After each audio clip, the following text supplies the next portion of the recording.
Hey, it's Harry from PB Tech, and today we're going to take a look at Sony's noise-cancelling wireless headset, the WH-1000XM2s. I've been fortunate enough to try them out for the last week or so, and they come in this cool little carry case. It's kind of got this like leather texture to it. See, they're all folded up nicely in there. We've even got an airplane adapter. Just take them out like that. They're pretty sturdy. The headband up here is made of metal and it's got quite a lot of give. Now, they look pretty similar to their previous generation. However, the texture on the outside of the cups is slightly different. It's got more of a stony kind of slate texture to it, instead of the traditional sort of leather dappled effect. This is probably to aid the touch controls you have here on the right ear cup, by swiping up to raise the volume, down to lower the volume, left and right to skip tracks, and double tap for Siri and such. Also, these ear cups are very squishy and soft. I managed to wear them for hours and hours and had no complaints there. They're also angled slightly on one axis so that they fit snugly on your head, like so. On the bottom here, we have a 3.5 headphone jack and also a micro USB input for charging. There's also a couple of buttons. We have an on button, which you can hold to pair, and a noise cancelling button, which you can cycle through noise cancelling, ambient sound, and off modes.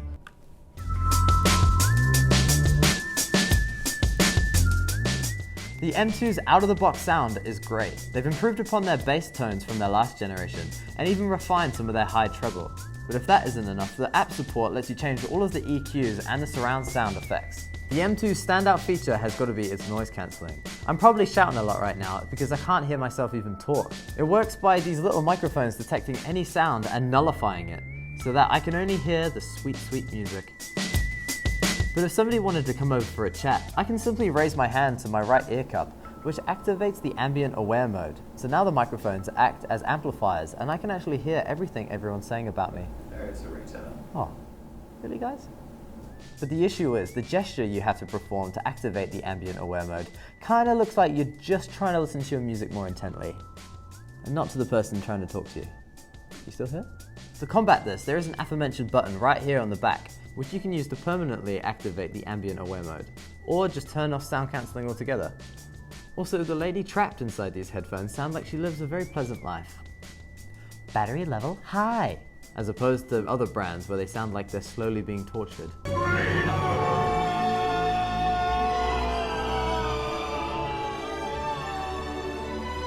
Now, noise-cancelling headphones can make such a lack of noise that it can create a sort of eerie pressure within your ears. My favorite feature of the M2s is with app support, you can adjust the amount of air pressure, which is perfect for my sensitive whittle ears because compared to other brands, I could only last wearing them for a few hours or so before the silence was too much.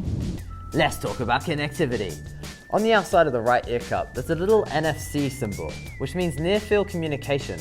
It lets you tap a compatible device to the outside of the cup and pair to Bluetooth instantly.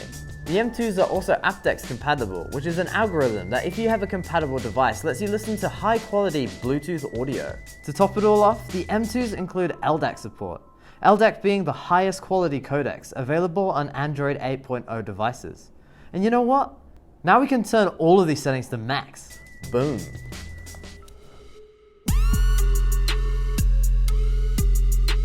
Sweet, so these are some of the standout features of the M2s. But for you to get a better perspective of where these sit within the noise-cancelling wireless headset market, let's quickly compare it to some of its hottest competition. The Bose CQ35-2s are arguably softer and more comfortable to wear for long periods of time. However, I think these Sony M2s look way more stylish, and they have these awesome touch controls right here on the side. Compared to the Sennheiser PXE550s, the Sony M2s are a little bit, thick.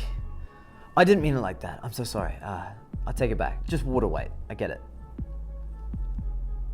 Also, the Ambient Aware mode on the Sennheiser seems to pick up a lot more of the foreground, whereas the M2s seem to pick up a little bit more of the background noise. However, I found it uncomfortable to use the 550s for an extended period of time, because thanks to the noise cancelling, I just couldn't take the pressure in my ears, whereas the M2s have great app support, will let you adjust that amount of pressure.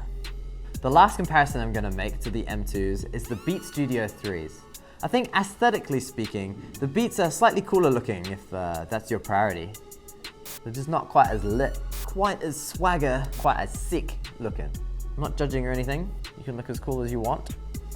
But the audio quality of the M2s is slightly better, and the construction of the M2 seems a little bit more function over form. Also, the Studio 3s have their noise cancelling button right on the outside of the ear cup, which makes kind of a clicking sound when you rotate between functions. The touch controls of the Sony are definitely superior. These products are perfect for someone like me who wants to drown out the riffraff and just focus for a little bit, okay, Eli? Just shut up. It'd also be great for anyone traveling or commuting who want to rock out to their own favorite theme song in public while in style. Dun, dun, dun, dun, dun, dun, dun, dun, dun, dun. Ride it up, back on the street. My chances.